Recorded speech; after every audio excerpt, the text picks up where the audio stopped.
Hello everyone. You will be amazed by the end of the video that what people actually mean by research when it comes to writing contents or writing stories or creating a presentation is something that is quite different than what you have in mind.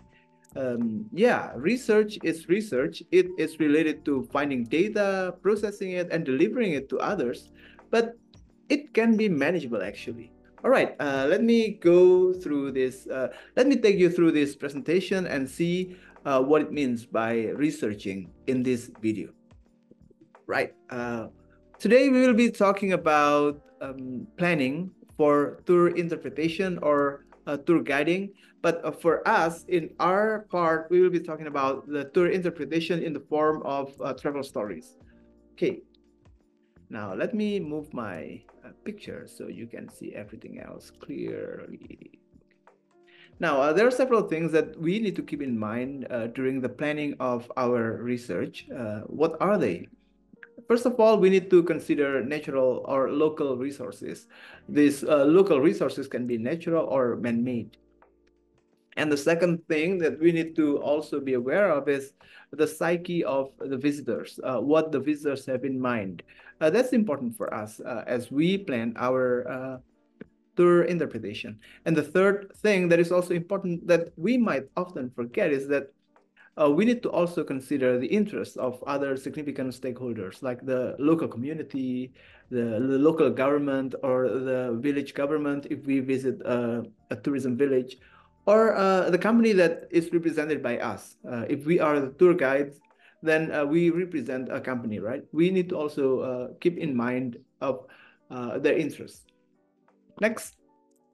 Now, what are the stages of planning? There are several stages actually when it comes to planning for our tour interpretation. The first one is, of course, doing the research.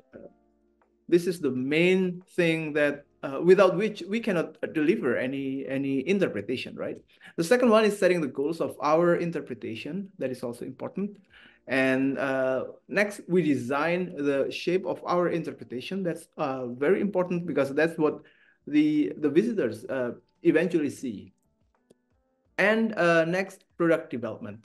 Product development is, yeah, well, this is how we develop something, and then that's going to be what the visitors will take away from this trip. Finally, we need to also monitor how we deliver this product of interpretation. When once we have done the monitoring, we can see whether our product is successful or not. If it's not successful, then based on our monitoring, then we need to make some adjustments, right? Now, however, we will not be talking about all these 5 elements of planning. We will be talking about mostly the research aspect of interpretation or planning.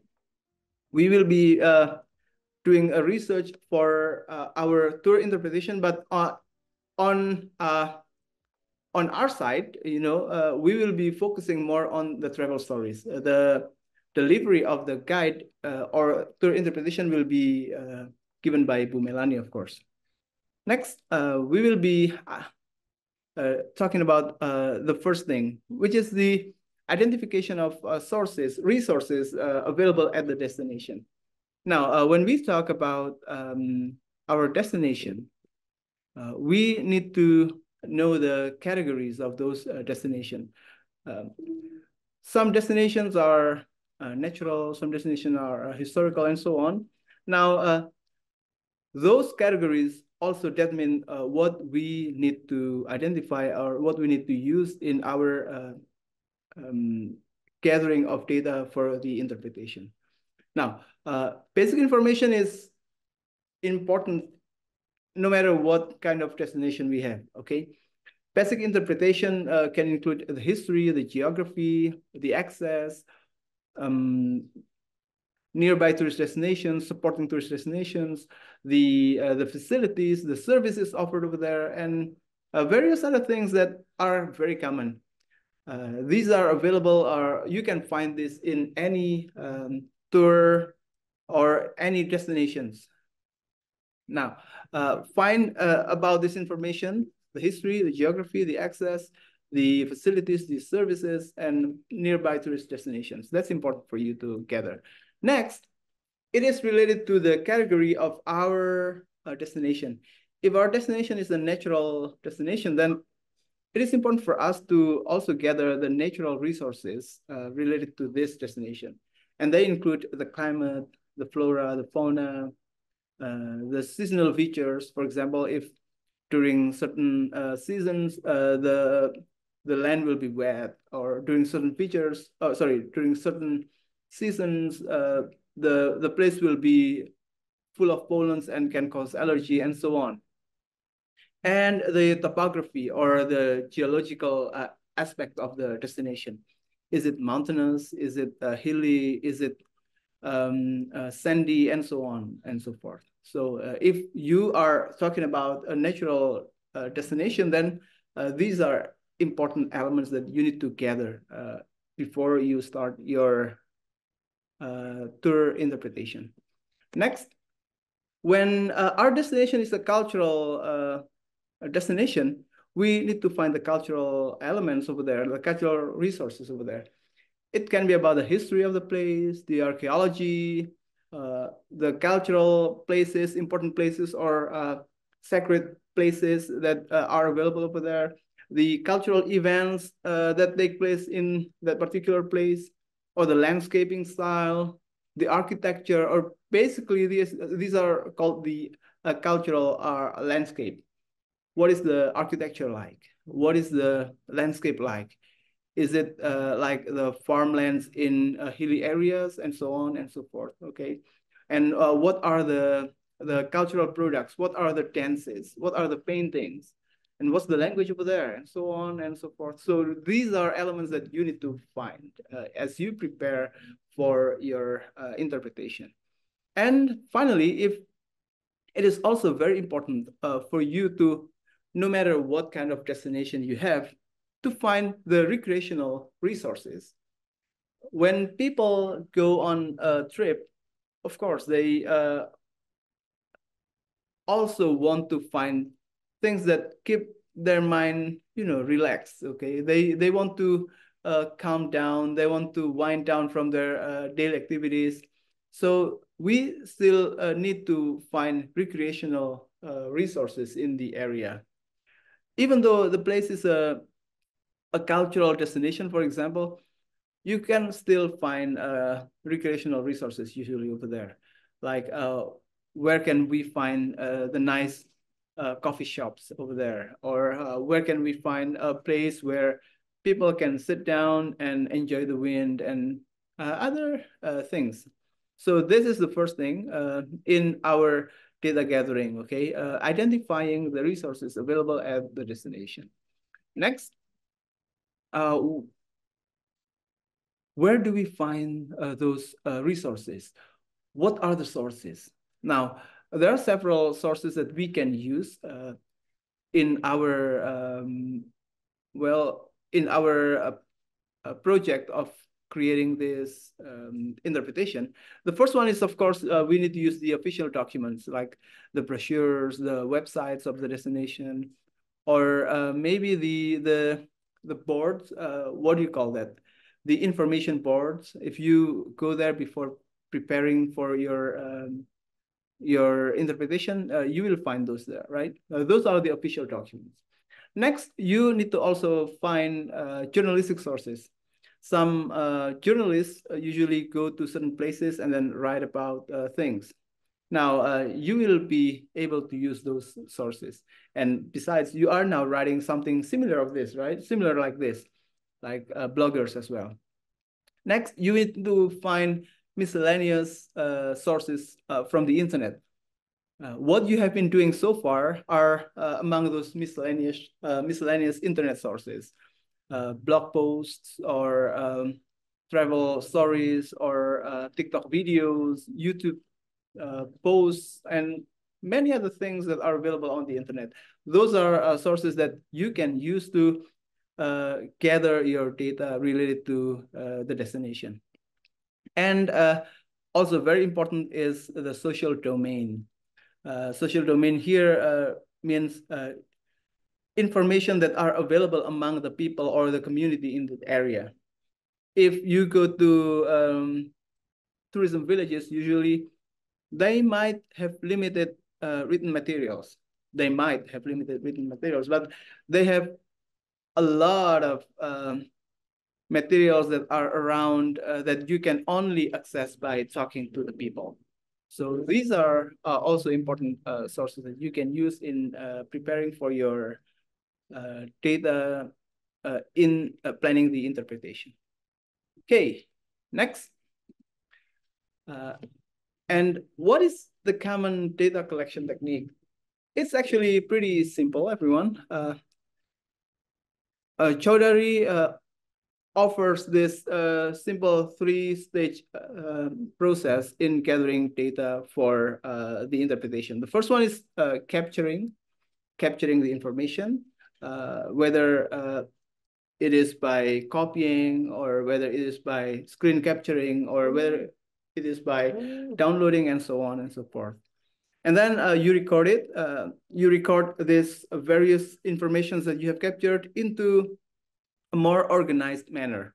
By recording here, it means you try to categorize the information, you segregate the informations if they are to be separated, or you arrange them in a way that that shows some logical connections between one source to another. And the last one is interpreting it. Interpreting means you explain it in a way that it can be communicable or digestible by other people. Without the interpretation, what you have are only data, and the data might have been arranged during the recording stage, but still, it's not easy for people to grasp those data, or it's not ready for people to consume. It is not, people cannot consume this data yet. But when you interpret it using your own narrative skill to tell the story, to make the arrangement relevant to your audience, that's what you need to do. That's the interpretation part. So these are the three stages. In short, what you will need to do are first finding the raw data, and then organize the data, and then make this organized data into a communicable message, something that people can use. And sometimes to do that, you need to consult with experts or external sources that will help make this data more communicative. Right, next. This is something that we, especially in the academia, need to always do when it comes to gathering data. We need to ensure the reliability of our data. And the common way of doing that is by triangulation. Literally speaking, triangulation means using three sources to make sure that the data is accurate. If they are well aligned between one source to another, then they are accurate. But of course, in reality, we don't always have to use three sources. Sometimes we use two sources and we say enough. But sometimes if we are still not really sure, we can use 3, 4, or 5 sources to give us some assurance that the data is reliable. Okay, now we need to go to the next stage of the research, which is researching the visitors. We need to know who these people are. We cannot just assume that all visitors are the same, because what is relevant for one visitor is different from what is relevant for other visitors. So it's important for us to know who our visitor is.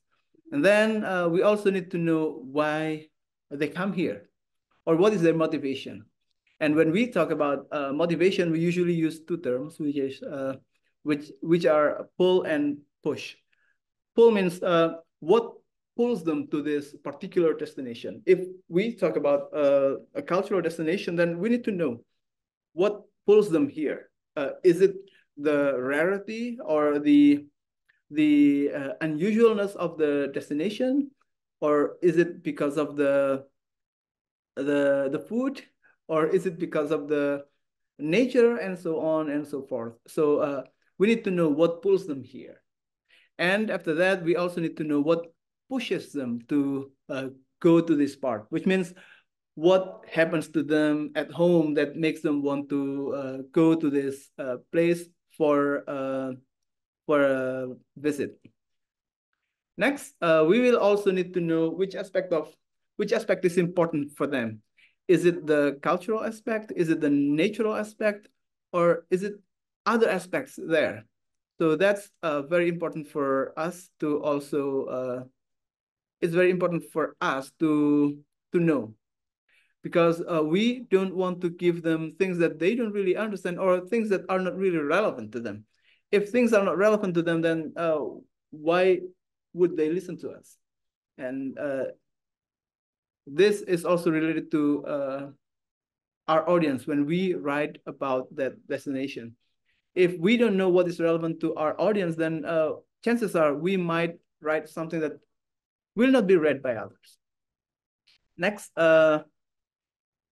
we need to eventually know how what these visitors do in this particular destination will how their activities will impact the people of the destination. We want them to, if for example, okay, the destination is a very sacred cultural site, and people will be offended by certain things that our visitors do, then we need to also tell our visitors that these are things that can happen if we are not careful about what we do. And this is related to our active effort of preparing the visitors before they go to that place. Or if our visitors are already in the place and have done something that potentially cause some inconvenience to our host, then we need to know what we will have to do to mitigate the impact. What we need to do is also researching the other significant stakeholders. We do not only cater the needs of our visitors. There are other stakeholders of the destination that we need to pay attention to. And these concerns are, among other things, first of all, the general attitude of our community towards visitors. Are they okay with visitors coming to their place and intruding their social life if it is a tourism village, for example? And who are involved in serving our visitors? Are they only local communities? Are they tour operators, or are they hotel and homestay owners, and so various other parties that are involved in serving our visitors? And we need to know what they think about our visitors. We need to know their attitude, their beliefs, or their values regarding certain things. If we, for example, okay, if our visitor, if our host community is a religious host community that requires visitors to wear a certain type of attires. For example, if we go to temples in Bali, we are expected to cover our knees and legs, right? So if we need to also know their beliefs and their attitude about this, so that we can prepare our visitors about this. And for us who are writing travel stories, we need to also include this as our preparation in preparing the interpretation. And then we need to know for sure the demography or the socio-cultural profile of our community. That will help us. Of course, we do not want to be stereotypical, but such information can help us avoid misunderstandings. And we also need to to know what organizations are relevant for our visitors or our purpose. Organizations can be some visitors are only okay when they are being served by official what official or government-owned institutions. Some organizations, some visitors are okay only when they are served by local communities. And we also need to know the key people in that particular host or that particular destination, so that we can better, well, we can better we can make the communication easier between our visitors and the destination or the local people in the destination. All right, I think those are what we need to do in preparing or in researching for writing an interpretation. Thank you very much, everyone. Bye.